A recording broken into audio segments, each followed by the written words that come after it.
ಪ್ರತಿಪಕ್ಷದ ನಾಯಕರು ಧರ್ಮಸ್ಥಳ ಪರ ಧ್ವನಿ ಎತ್ತಿದ್ದೇವೆ, ಅದರ ಜೊತೆ ಧರ್ಮಸ್ಥಳ ಯಾತ್ರೆ ಕೂಡ ಕೈಗೊಂಡಿದ್ದೇವೆ ಅಂತ ಬೊಮ್ಮನಹಳ್ಳಿ ಕ್ಷೇತ್ರದ ಶಾಸಕ ಸತೀಶ್ ರೆಡ್ಡಿ ಹೇಳಿಕೆಯನ್ನ ನೀಡಿದ್ದಾರೆ. ಶಬರಿಮಲೆ ತಿರುಪತಿ ಆಯಿತು, ಈಗ ಧರ್ಮಸ್ಥಳ ಕ್ಷೇತ್ರದ ಕುರಿತಾಗಿ ಅಪಪ್ರಚಾರವನ್ನ ಮಾಡ್ತಾ ಇದ್ದಾರೆ. ಈ ಹುನ್ನಾರದಲ್ಲಿ ಭಾಗಿಯಾದವರ ವಿರುದ್ಧ ಕ್ರಮ ಆಗಬೇಕು ಅಂತ ಬೊಮ್ಮನಹಳ್ಳಿ ಕ್ಷೇತ್ರದ ಶಾಸಕ ಸತೀಶ್ ರೆಡ್ಡಿ ಆಗ್ರಹಿಸಿದ್ದಾರೆ. ಪ್ರತಿಪಕ್ಷದ ನಾಯಕರು ಧರ್ಮಸ್ಥಳ ಪರ ಧ್ವನಿ ಎತ್ತಿದ್ದೇವೆ, ಅದರ ಜೊತೆಗೆ ಧರ್ಮಸ್ಥಳ ಯಾತ್ರೆ ಕೂಡ ಕೈಗೊಂಡಿದ್ದೇವೆ. ಶಬರಿಮಲೆ ಆಯಿತು, ತಿರುಪತಿ ಆಯಿತು, ಈಗ ಧರ್ಮಸ್ಥಳ ಪುಣ್ಯಕ್ಷೇತ್ರದ ವಿರುದ್ಧ ಅಪಪ್ರಚಾರ ಕೇಳಿ ಬರ್ತಾ ಇದೆ.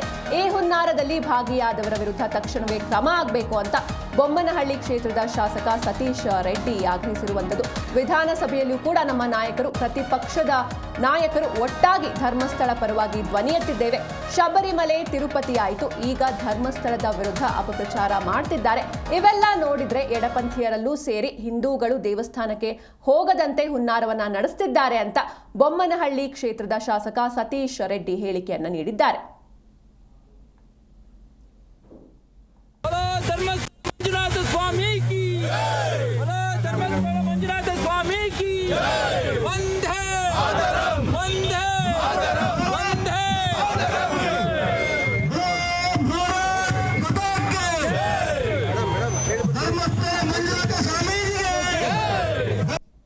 ಕಳೆದ ಒಂದು ತಿಂಗಳಿಂದ ನಿರಂತರವಾಗಿ ಧರ್ಮಸ್ಥಳದ ಬಗ್ಗೆ ಅಪಪ್ರಚಾರವನ್ನು ಮಾಡ್ತಾ ಇರೋಂಥ ಕೆಲವರು ಶ್ರೀ ಮಂಜುನಾಥನ ಅವಕೃಪೆಗೆ ಪಾತ್ರರಾಗಿದ್ದಾರೆ.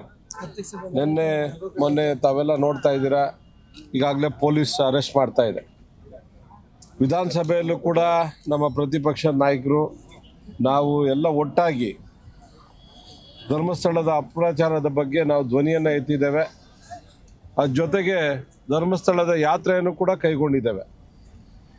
ಇವೆಲ್ಲ ಷಡ್ಯಂತ್ರಗಳು ಹಿಂದೂ ಧರ್ಮದ ಮೇಲೆ ನಿರಂತರವಾಗಿ ನಡೀತಾ ಇದೆ. ಅದು ಶಬರಿಮಲೆ ಇರ್ಬೋದು, ತಿರುಪತಿ ಇರ್ಬೋದು, ಈಗ ಧರ್ಮಸ್ಥಳಕ್ಕೆ ಬಂದಿದ್ದಾರೆ.